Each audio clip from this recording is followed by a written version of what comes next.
रात के 2 बजे थे। अली अपनी टैक्सी लेकर सवारी की तलाश में जा रहा था। आज सुबह से ही उसे कोई सवारी नहीं मिली थी, लेकिन रात के 2 बजे उसे एक होटल नजर आया। अली ने सोचा, क्यों ना यहाँ पर खाना खा लूं। जैसे ही वह टैक्सी से उतरा, उसके साथ कुछ ऐसा हुआ जिसे देखकर उसके पैरों तले जमीन खिसक गई। यह कहानी एक ऐसे शख्स की है जो अपनी रोजमर्रा की जिंदगी में मशगूल था, लेकिन एक रात का मामूली सा वाकया उसकी सोच को बदलकर रख देने वाला था। अली एक 25 साल का नौजवान जो टैक्सी चलाकर अपनी अम्मा के साथ जिंदगी बसर कर रहा था।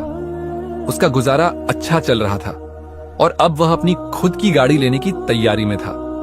उस दिन सुबह से उसने कुछ नहीं खाया था और भूख अब शदीद हो चुकी थी।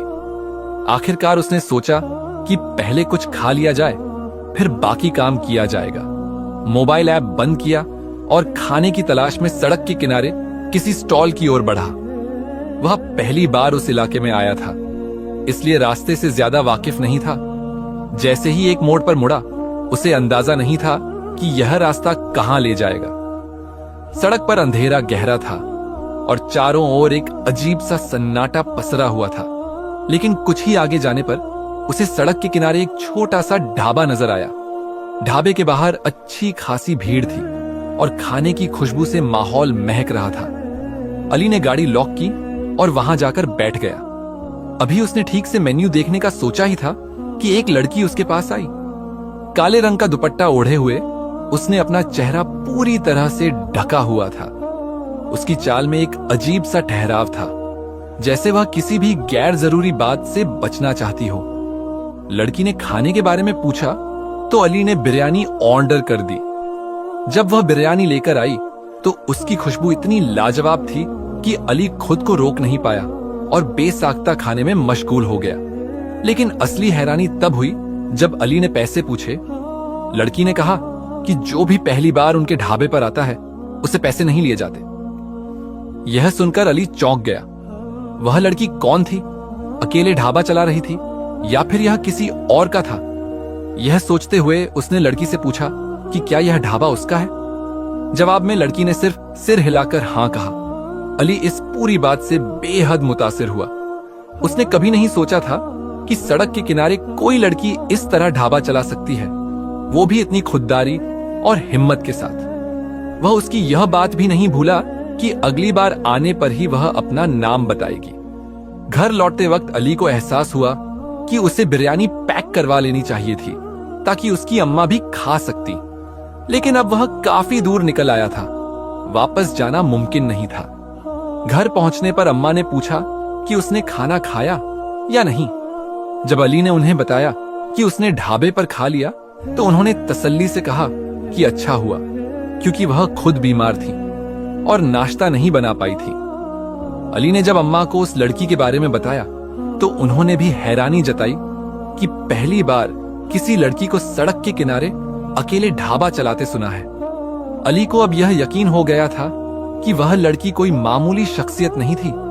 उसके हाथों में जादू था या फिर शायद कोई और ही राज छुपा था।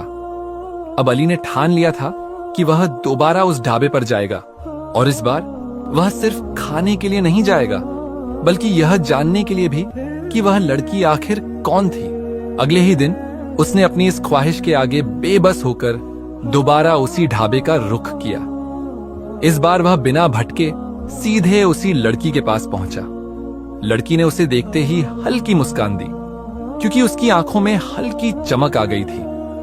आज भी उसने काले रंग का ही दुपट्टा लिया हुआ था और आज भी उसका चेहरा नकाब में ढका हुआ था। नौजवान ने हंसते हुए कहा, तुम्हारी बिरयानी ने रात भर मेरी जुबान पर अपना जायका बरकरार रखा, इसलिए आज दोबारा खाने आया हूं। फटाफट गरम गरम प्लेट लेकर आओ। लड़की ने सिर हिलाया और कुछ ही देर में भाप उड़ाती हुई बिरयानी के साथ रायता भी लेकर आ गई। यह देखकर नौजवान ने मजाकिया अंदाज में कहा, अरे आज तो रायता भी है, इसके अलग से पैसे लोगी? लड़की खिलखिलाकर हंस पड़ी और बोली, नहीं, जो कस्टमर दूसरी बार आता है उसे हम फ्री में रायता देते हैं। उसकी बात सुनकर नौजवान हैरान रह गया। उसे महसूस हुआ कि यह लड़की कारोबार के मामले में बेहद समझदार थी।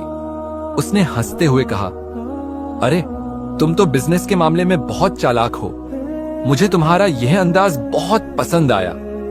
लड़की ने मुस्कुराते हुए जवाब दिया, बिल्कुल, क्योंकि मैंने बिजनेस की पढ़ाई की हुई है। फिर उसने अपनी कहानी सुना दी, कैसे उसके पिता का इंतकाल हो चुका था, कैसे वह और उसकी छोटी बहन मिलकर इस ढाबे को चला रही थी और कैसे इस मेहनत से उनका घर चलता था। नौजवान को यह सुनकर दुख हुआ। उसने महसूस किया कि यह लड़की एक अच्छी नौकरी की हकदार थी, लेकिन हालात ने उसे इस जगह लाकर खड़ा कर दिया था। मुसीबत का पहला वार उस दिन के बाद नौजवान का वहां दोबारा जाना नहीं हो सका। महीने का आखिरी चल रहा था और उसे घर का किराया, बिल और अपनी गाड़ी की किस्त भरनी थी। वह अपने काम में पूरी तरह मसरूफ हो गया था, लेकिन उसे जरा भी अंदाजा नहीं था कि उसके साथ कोई ऐसी मुसीबत आने वाली है जिससे वह मुंह के बल गिर पड़ेगा। सुबह सवेरे वह अपने काम के लिए निकला और दोपहर के करीब 11 बज चुके थे। चूंकि उसकी मां सो रही थी, इसलिए वह नाश्ता नहीं कर पाया था। उसे जबरदस्त भूख लगी हुई थी, इसलिए उसने सड़क किनारे नान छोले खाने का फैसला किया। उसने अपनी गाड़ी वहीं खड़ी कर दी और भूलवश चाबी अंदर ही छोड़ दी। नाश्ता करते करते वह इस कदर मग्न हो गया कि उसे अंदाजा ही नहीं हुआ कि कब एक चोर उसकी गाड़ी लेकर 9-2-11 हो गया। जब उसने पैसे देकर वापस गाड़ी की तरफ रुख किया तो उसके पैरों तले जमीन खिसक गई। उसकी गाड़ी वहां से गायब थी। एक पल के लिए तो उसे लगा कि शायद वह गलत जगह देख रहा है। उसने इधर उधर नजर दौड़ाई, राहगीरों से पूछा, लेकिन किसी को कुछ नहीं पता था। उसका जिस्म पसीने पसीने हो गया था। यह गाड़ी ही उसका एकमात्र सहारा थी और अब वह ही नहीं थी। हैरानी, गुस्से और अफसोस के मिले जुले जज्बात के साथ वह सड़क के किनारे बैठ गया। समझ नहीं आ रहा था कि आगे क्या करे, लेकिन फिर उसे पुलिस स्टेशन का ख्याल आया। उम्मीद की एक हल्की किरण जागी कि शायद पुलिस उसकी गाड़ी ढूंढ सके। क्या यह सिर्फ एक हादसा था? नौजवान ने पुलिस स्टेशन में जाकर रिपोर्ट दर्ज करवाई और भारी कदमों से बाहर निकला। अब उसे सबसे बड़ा डर यह सता रहा था कि वह अपनी मां को यह सब कैसे बताएगा। उनकी पहले ही तबीयत ठीक नहीं रहती थी और अगर उन्हें यह खबर मिलती तो वह और ज्यादा परेशान हो जाती। अली यूं ही चलते चलते बहुत आगे तक निकल आया, लेकिन यह देखकर वह हैरान रह गया कि जहां वह खड़ा था वही ढाबा था जहां हुरिया बिरयानी बेचती थी। अपने आप को यहां देखकर अली खुद भी हैरान था। अपने ख्यालों में इतना गुम था कि उसे यह एहसास ही नहीं हुआ कि वह यहां तक कैसे पहुंचा। वह धीरे धीरे ढाबे की तरफ बढ़ा और एक कुर्सी पर गिरने के अंदाज में बैठ गया। उसे इस तरह बैठा देखकर हुरिया फौरन वहां आ गई। क्या हुआ? सब खैरियत तो है? तुम चेहरे से काफी परेशान लग रहे हो, हुरिया ने फिक्रमंदी से पूछा। अली ने गहरी सांस भरी और उसे गाड़ी चोरी होने की बात बता दी। यह सुनकर हुरिया ने बेइख्तियार दिल पर हाथ रख लिया और कहा, मुझे यकीन नहीं आ रहा कि तुम्हारा इतना नुकसान हो गया है। अब क्या करोगे? अली ने अपने खाली हाथों की तरफ इशारा किया और ना में सिर हिला दिया। यह देखकर हुरिया भी तासुर से सिर झुका गई। कुछ देर यूं ही बैठने के बाद जब अली उठकर जाने लगा तो हुरिया ने उसे रोक लिया। खाना खाकर जाना, उसने कहा, लेकिन अली ने मना कर दिया और भारी कदमों से घर की तरफ चल पड़ा। घर पहुंचते ही देखा कि अम्मा उसके इंतजार में बैठी थी। वह खाना लिए बैठी थी और अली को देखकर बोली, आओ मिलकर खाना खा लेते हैं। अली ने झूठ कहा, मैं खाना खा चुका हूं, बहुत ज्यादा थक गया हूं, इसलिए थोड़ा आराम करूंगा। अम्मा ने सिर हिलाते हुए कहा, आज तुमने गाड़ी का हॉर्न भी नहीं बजाया, क्या हुआ? क्या हॉर्न खराब हो गया है? अली चौंक गया और बोला, नहीं अम्मा, हॉर्न खराब नहीं हुआ, बस गाड़ी का कुछ काम था तो उसे वर्कशॉप पर छोड़ दिया है। उम्मीद है कि परसों तक मिल जाएगी इंशाअल्लाह। यह कहकर वह जल्दी से अपने कमरे में चला गया। अली को अब किसी भी तरह चैन नहीं था। गाड़ी चोरी होने के कारण उसकी रातों की नींदें उड़ गई थीं। हर रोज वह पुलिस स्टेशन के चक्कर काट रहा था, लेकिन कोई फायदा नहीं हो रहा था। पुलिस सिर्फ यही कह रही थी कि जैसे ही कोई सुराग मिलेगा बता देंगे। एक हफ्ता गुजर गया, लेकिन गाड़ी का कोई अता पता नहीं था। अम्मा रोज पूछती तो अली कोई ना कोई बहाना बना देता। आज बहुत दिनों बाद वह फिर ढाबे पर चला गया। चेहरे से परेशानी साफ झलक रही थी। कुछ ही देर में हुरिया उसके पास आ गई। क्या हुआ? बहुत दिनों बाद आए हो, क्या तुम्हारी गाड़ी मिल गई? उसने फिक्रमंदी से पूछा। अली ने आहिस्ता से सिर हिलाया। नहीं, गाड़ी अब तक नहीं मिली, न जाने मिलेगी भी या नहीं। हिम्मत मत हारो, मिल जाएगी। हुरिया ने दिलासा देने की कोशिश की। फिर उसने अम्मा के बारे में पूछा। अली ने जवाब दिया, अम्मा ठीक हैं, मैंने उन्हें अब तक गाड़ी के बारे में नहीं बताया। थोड़ी देर सोच में डूबी रहने के बाद हुरिया ने कहा, अली, क्या मैं तुम्हारी कोई मदद कर सकती हूं? अली ने हैरानी से उसकी तरफ देखा। अरे नहीं नहीं, तुम भला कैसे मेरी मदद कर सकती हो? बस दुआ करो कि मेरी गाड़ी मिल जाए। बहुत परेशान हूं, गाड़ी की किस्त भी देनी है, घर का किराया भी बाकी है। मेरे पास तो बस खाने भर के ही पैसे बचे हैं। हुरिया ने धीरे से कहा, मेरे पास कुछ पैसे रखे हुए हैं, अगर तुम चाहो तो इस्तेमाल कर सकते हो, बाद में लौटा देना। अली ने नफी में सिर हिला दिया। नहीं, मैं तुम्हारी मदद नहीं ले सकता। तुमने मेहनत से जो कमाया है वह तुम्हारा हक है। मैं तुम्हारी पेशकश की कदर करता हूं, लेकिन मैं ऐसा नहीं कर सकता। हुरिया चुप हो गई। उसके चेहरे की रौनक बुझ गई थी। थोड़ी देर बाद वह खाना लेकर आई और अली की मेज पर रख दिया। अली ने मना किया, अभी मेरे पास पैसे नहीं हैं, मैं नहीं खा सकता। हुरिया ने कहा, मैं तुम्हारे बिल में जोड़ लूंगी, जब पैसे हों तब दे देना। फिर वह गुस्से से वहां से चली गई। अली को थोड़ी शर्मिंदगी हुई कि वह बार बार उसकी मदद को ठुकरा रहा था। उसे खाना भी नहीं खाया गया। वह उठकर हुरिया के पीछे चला और उससे माफी मांगी। हुरिया, मुझे माफ कर दो, मैं तुम्हारे खुले दिल को गलत समझ रहा था। मेरे हालात ने मुझे बहुत तल्ख बना दिया है। हुरिया मुस्कुराई और कहा, मैं नाराज नहीं हूं, मैं बस तुम्हारी मदद करना चाहती हूं। अगर तुम मेरी मदद कबूल कर लोगे तो मुझे खुशी होगी। यह कहकर उसने अली की आंखों में आंखें डालकर देखा।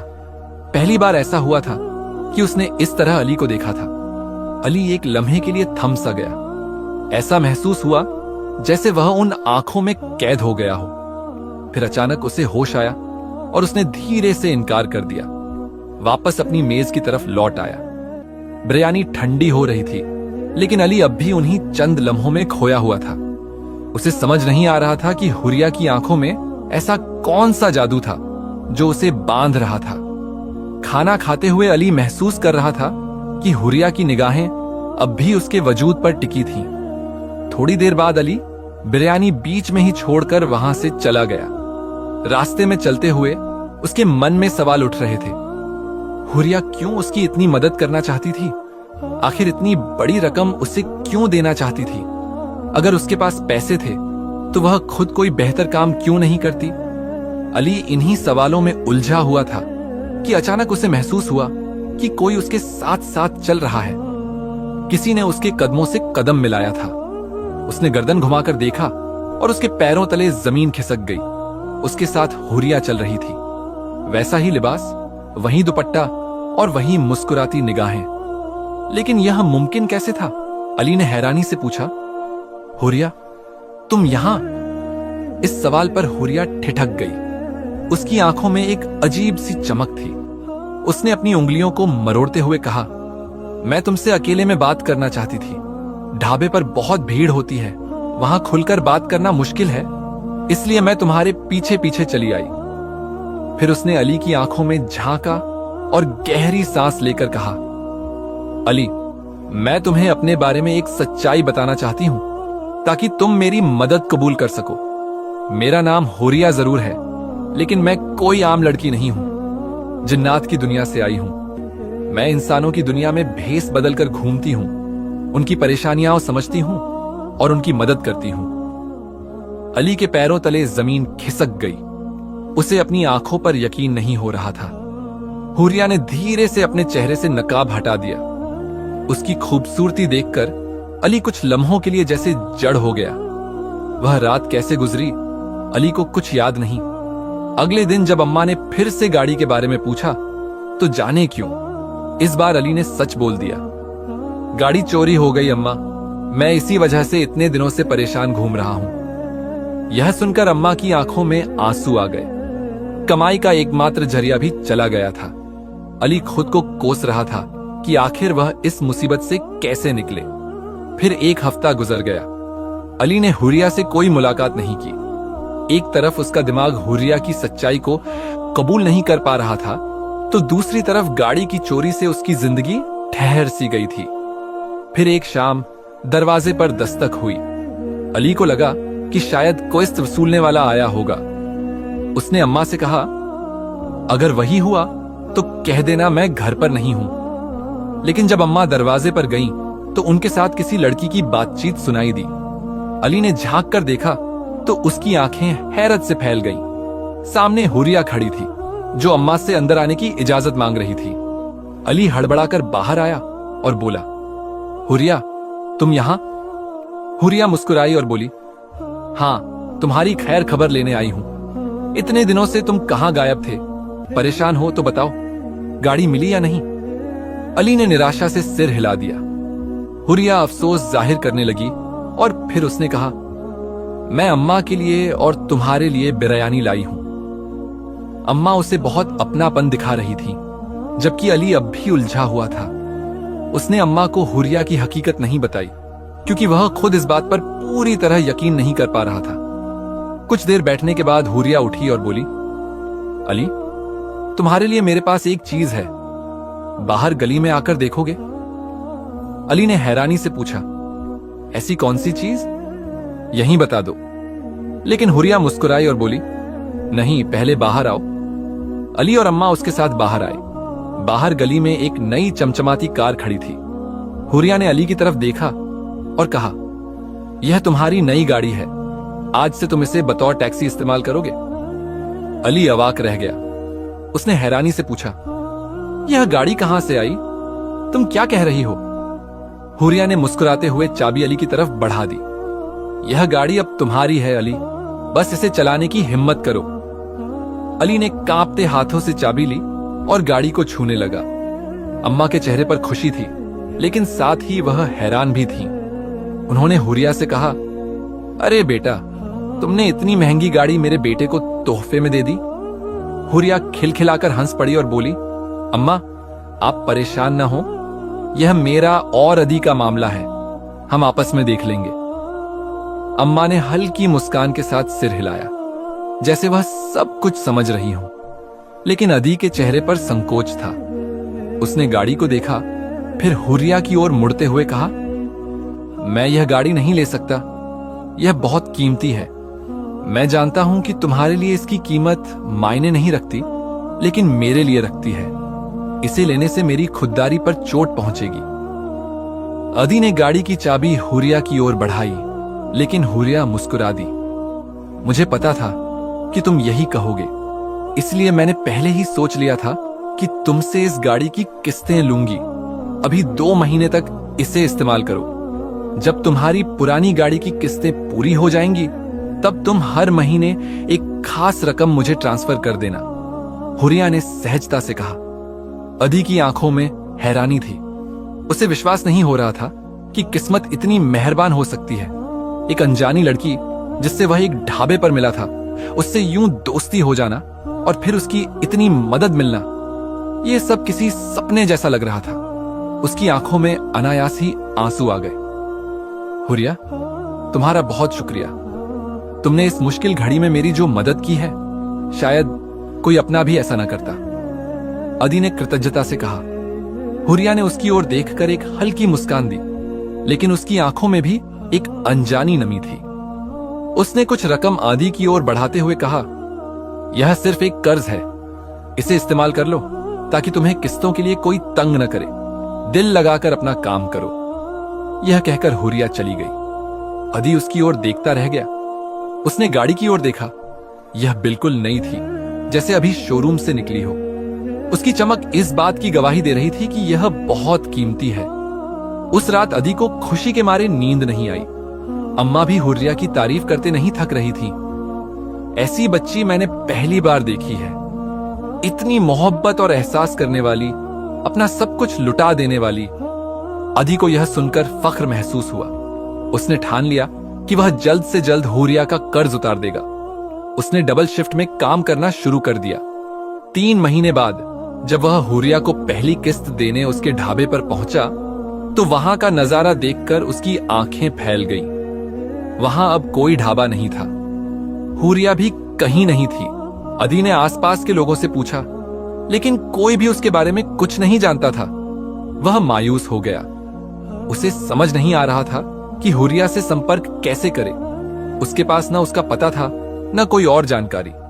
वह अक्सर उसी जगह चक्कर लगाता, इस उम्मीद में कि शायद हुरिया फिर से वहां आ जाए। और फिर एक दिन वही हुआ जिसका उसे बेसब्री से इंतजार था। जैसे ही वह अपनी गाड़ी में बैठने लगा, उसने सामने से आती हुई हुरिया को देखा। उसकी हरी आंखें दूर से ही चमक रही थीं। अधिक खुश हो गया। हुरिया, तुम कहां चली गई थी? मैं कब से तुम्हें ढूंढ रहा था। हुरिया मुस्कुराई। अली, मैं तुमसे मिलकर नहीं जा सकी, माफ करना। मुझे अपनी दुनिया में वापस जाना पड़ा। मेरा यहां काम खत्म हो गया था, इसलिए लौटना पड़ा। लेकिन मुझे लगातार ऐसा महसूस हो रहा था कि तुम्हारा दिल मुझे पुकार रहा है। शायद इसी वजह से मैं यहां आ गई। और देखो, तुम भी यहीं मिले। अदी उसे रोकना चाहता था। उसने हुरिया का हाथ थामना चाहा, लेकिन हुरिया ने धीरे से अपना हाथ पीछे कर लिया। अदी शर्मिंदा हो गया और माफी मांगने लगा। हुरिया ने नरम लहजे में कहा, अली, मैं तुम्हारे दिल के जज्बात को समझती हूं, लेकिन तुम जानते हो कि तुम एक इंसान हो और मैं एक जिन्न। मेरी दुनिया में मेरे लिए कुछ पाबंदियां हैं जिन्हें मैं नहीं तोड़ सकती। यह कहकर हुरिया जाने लगी, लेकिन अदी ने उसे रोक लिया। उसने हुरिया को किस्त की रकम देने की कोशिश की, मगर हुरिया मुस्कुरा दी। मैंने तुम्हारी मदद इसलिए की थी कि तुम्हें किसी एहसान का बोझ न महसूस हो। यह रकम तुम मुझसे मत जोड़ो। अगर तुम सच में इस रकम का सही इस्तेमाल करना चाहते हो तो किसी जरूरतमंद की मदद कर देना। समझना कि मेरा कर्ज उतर गया। हुरिया ने मुस्कुराते हुए अदी की ओर देखा और फिर वहां से चली गई। अदी उसे जाते हुए देखता रह गया। उसे महसूस हुआ कि उसके लिए पूरी दुनिया खाली हो गई है। लेकिन फिर उसकी गाड़ी के अंदर एक अनजानी सी खुशबू तैरने लगी। यह वही खुशबू थी जो हमेशा हुरिया के आसपास रहती थी। अदी हल्के से मुस्कुरा दिया। हुरिया उससे दूर नहीं थी, वह हमेशा बस एक पुकार की दूरी पर थी। ये कहानी यहीं खत्म होती है, मगर यादों में हमेशा जिंदा रहेगी। मिलेंगे फिर एक नई दास्तान के साथ।